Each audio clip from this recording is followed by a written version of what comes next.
Magandang araw po sa inyong lahat, Luzon, Visayas, Mindanao, pati na rin po sa mga kababayan nating mga OFW. Welcome po sa panibagong reaction video dito sa Makapili TV. So, tapos na po yung pagpapile po ng mga Certificate of Candidacy at Certificate of Acceptance para sa mga party list. So, nakita natin ngayon na sa mga tumatakbong mga aspiring politician at mga dati ng politician, may mga tumakbo na may mga nakabinbing kaso, may mga sabihin natin, meron pa ngang tumakbo na convicted na, pero ina-allowed pa rin po ng COMELEC. So, hindi natin maintindihan kung bakit ganun. Siguro dahil nga doon sa, siyempre, hanggat hindi pa po ito nahuhusgahan ng korte, hindi natin masasabi o hindi masasabi din ng korte na sila ay guilty. So, sa constitution po natin, sa batas natin, may sinasabi doon na you are innocent until proven guilty. So, kailangan pong patunayan yun.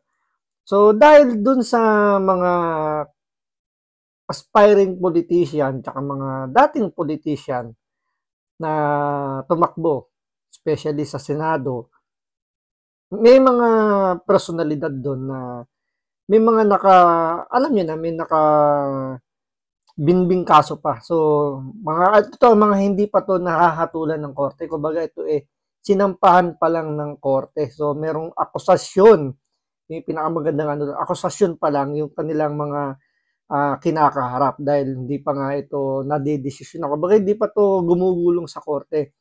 Particular dito kay Pastor Kibuloy, kay Alex Guo, kasi di ba kumbaga lalo lang uminit kasi yan nung nagsalita yung abogado ni Alice Guo na may plano itong bumalik o tumakbo bilang mayor uli ng Banban. So kahit na dinismiss na siya, pero sa ruling kasi ng COMELEC, meron pa rin siyang pagkakataon or pwede pa siyang tumakbo uli kasi nga hindi pa naman siya napapatunayang guilty. So yan po yung pag-uusapan natin ngayon kasi merong isang kongresista na may panukala na wag nang patakbuhin yung may mga kinakaharap na kaso.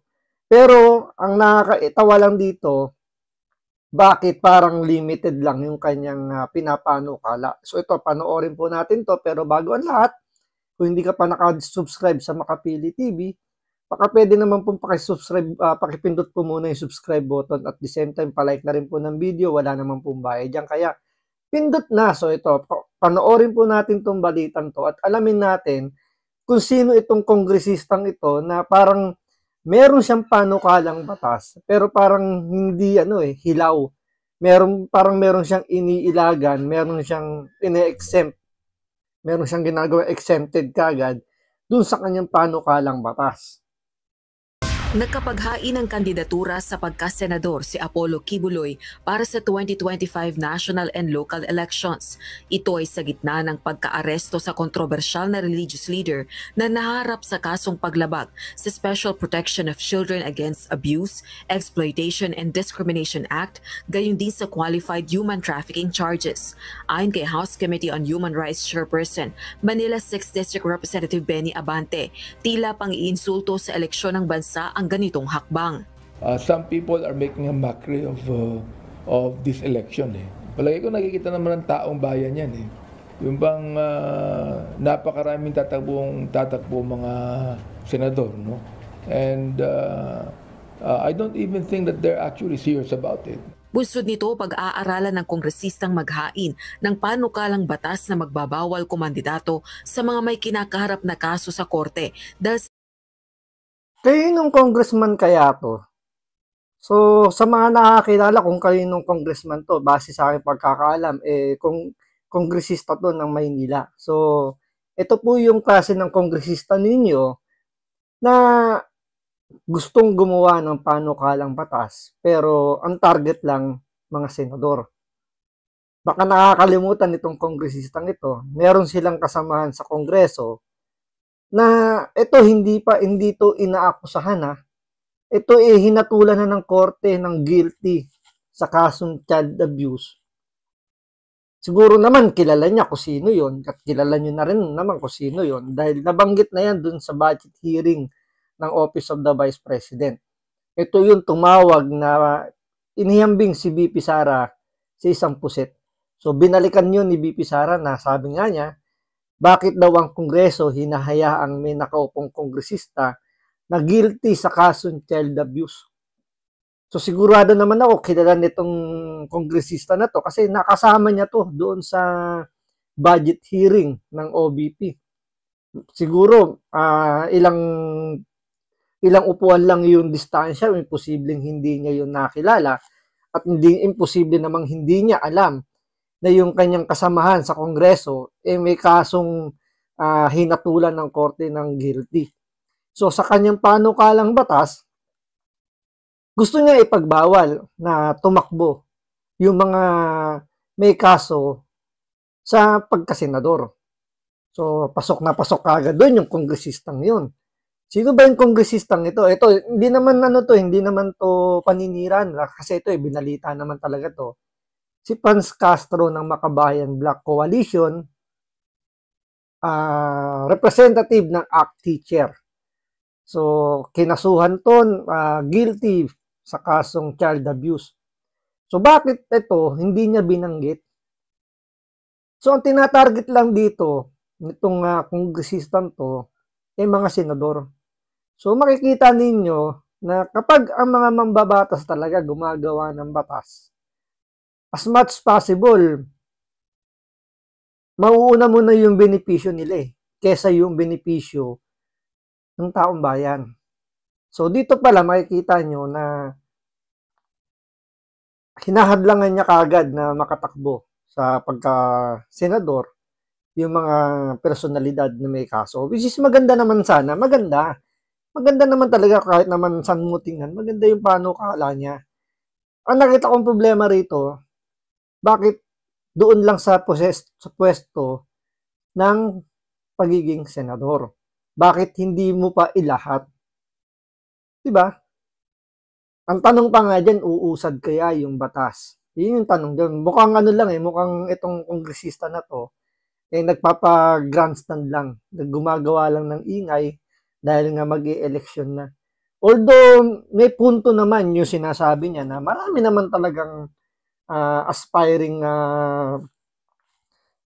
politician, at mga bagong politician na nagpaplano na tumakbo nga kahit na may mga kinakaharap pang kaso. Which is hindi naman talaga maganda tingnan. Pero, pwede rin kasing gamitin yun ng mga kalaban nila sa politika. Na siyempre, pwede kang sampahan ng kahit anong kaso. Which is hindi naman sila pwedeng pigilan as long as meron silang may papakitang kahit gawa-gawang ebidensya is naman yun, i-accommodate niya ng korte kasi nga karapatan ng bawat Pilipino na makapag-file ng kaso. So, pwedeng magamit yan para sa politika kung kung ang pagbabasihan lang ng magiging pagpigil sa kanila para makatakbo sa politika yung kaso. Kasi nga, sabi nga 'di ba sa korte, ikaw ay inosente hangga't di ka napapatunayang guilty. So mahirap kagad makuha kagad yung hatol ng korte. Alam niyo naman sa Pilipinas, although gumagalaw yung ating korte, medyo mabagal. So hindi ganun kaagad ito, kumbaga, kailangan ng napakamabusising pag-aaral para may sa batas itong gusto niya. Pero, yun nga, dahil nga dun sa plano niya na senador lang yung pagbabawalan niya, dun pa lang medyo mahihirapan lumusot. Kasi nga, sininggle out kagad niya yung Senado. Siyempre, papalag yung Senado, hindi pwedeng ganun. So, bakit hindi, kumbaga, pag pumalag ang Senado, siyempre, sasabihin niya, bakit ang Kongreso hindi pwede? Dapat, pares tayo kung gusto mo magkaroon ng ganyang batas. Same tayo, so hahabat na haba hanggang sa mauuwi sa wala. Kasi lahat ng level tatamaan. Kasi kung tatandaan nyo, hanggang presidente, tulad yan ni Marcos, diba, may mga kinakaharap silang mga kaso. Hindi naman particular kay Bongbong Marcos, pero yung pamilya niya, may mga nakasampang kaso. So, pwedeng gamitin yun para hindi siya makatakbo. So, sino yung, sino yung pwedeng maging kandidato? So, possibly, mga pwedeng kumandidato, hindi politician, pero kayang gawan ng paraan, kayang gawan ng kaso kung gugustuhin ng mga kalaban nila sa politika. Sa heinous crimes o karumal-dumal na mga krimen. We will look into it na kung may kaso ba yan o talaga matindi ang kaso. Inalo natin yung matindi yung kaso na pwede na sabihin natin na hindi na pwedeng tumakbo. Kabilang na anya rito ang mga kasong plunder, graft and corruption, human trafficking at iba pang heinous crimes at non-bailable offenses. Sa kasalukuyan sa ilalim ng batas na umiiral na sa bansa, pinapayagan pa rin kumandidato sa halalan hanggat wala pang conviction o hatol ang korte. Ayon sa kongresista, kailangang pag-aralang mabuti ang bubuing panukalang batas. Ito ay upang hindi maging questionable sa Korte Suprema ang constitutionality nito. There might be a question on the constitutionality of the thing. No? Kaya talaga tinitan na natin to the fact that a suspect is deemed innocent until proven guilty. So hanggang saan yung proven guilty? Ano ha? Yun yung question. Yan yung dapat tanungin sa korte na kung hanggang ano ba yung limitation lang ng innocent until proven guilty. Kasi napaka general nung yung kasabihan na yon, which is dapat naman talaga kasi halimbawa kung ikaw talaga ay inakusahan lang, 'di ba? Tulad na lang ito, medyo sesegue tayo sa mga ibang topic tulad nung kay Enrile, kay Napoles, na inabot ng 10 taon bago nabigyan ng hatol na dismiss yung kaso. So sa loob ng 10 taon na yon na dinidinig yung kaso, hindi mo pwedeng sabihin guilty na sila na totoong nagnakaw sila ng pera ng taong bayan. So 10 taon nilang bibit-bitin na hindi sila guilty.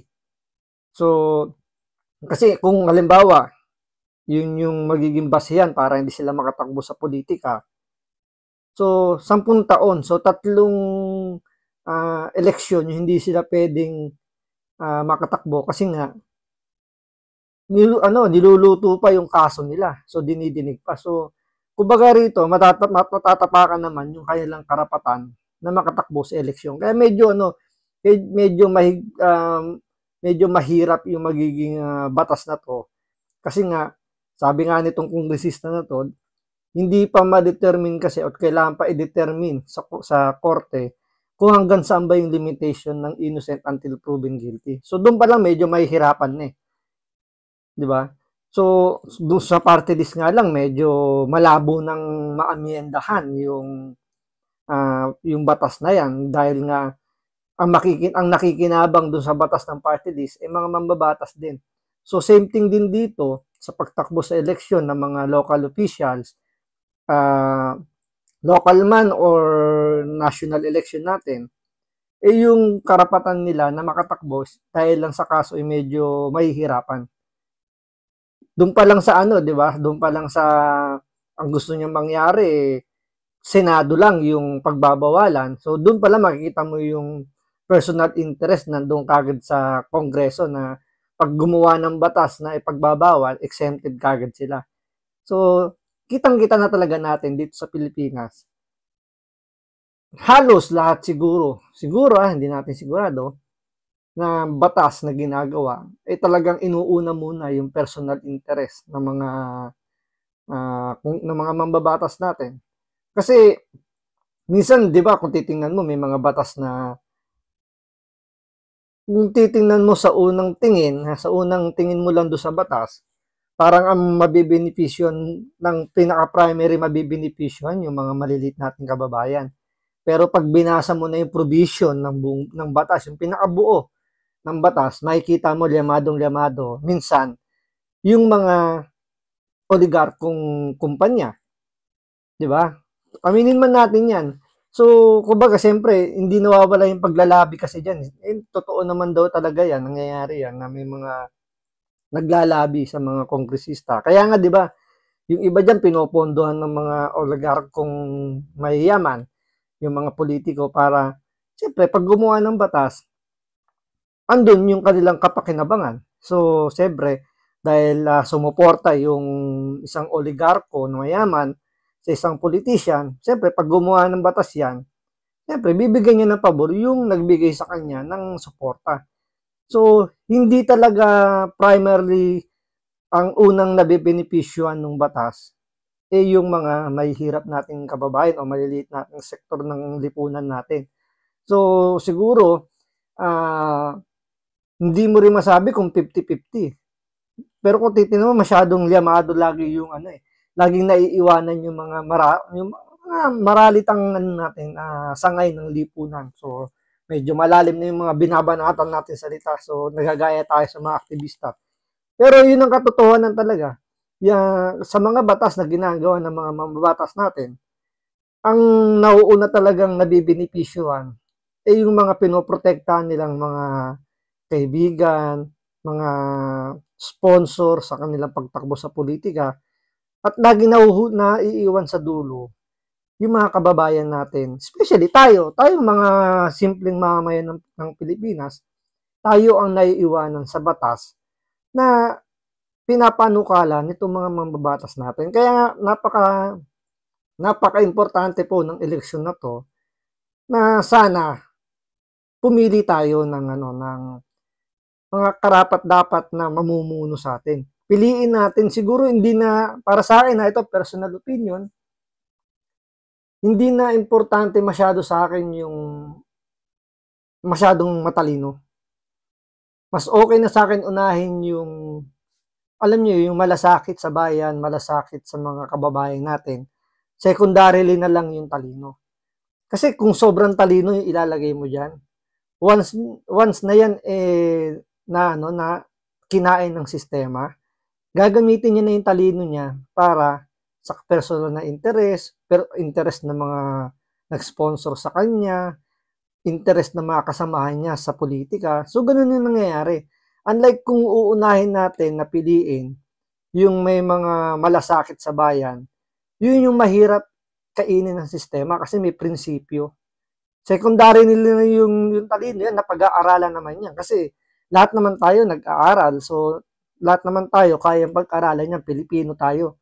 Kahit nga hindi natin profession yan, once na tayo inilagay dyan, kaya natin pag-aralan. So, hindi ako naniniwala na kailangan ng ilalagay natin dyan marunong sa batas, which is kailangan naman talaga, pero secondary lang siguro.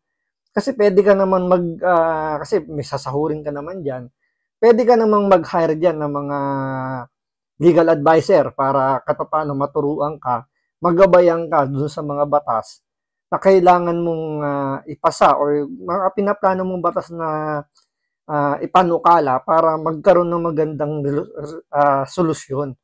So, sana itong eleksyon na to, gamitin natin ng tama ang ating boto. So, sa ngayon, hindi pa tayo makapag-reveal ng magiging lineup natin. So, dahil hindi pa tapos, kumbaga, hinihintay pa natin yung final na listahan galing sa COMELEC para malaman natin kung sino-sino yung mga qualified na pwede nating iboto. So, ito wala naman pilitan kung sakasakali lang naman. Ito guide lang din naman sa inyo. Pwede nyo baguhin, pwede nyo dagdagan. Pero, ang sa akin lang, bumoto tayo ng bago, bumoto tayo ng may resibo, pumili tayo ng may malasakit kesa sa matalino. So, maraming salamat sa panonood. Ingat po kayo lagi. God bless.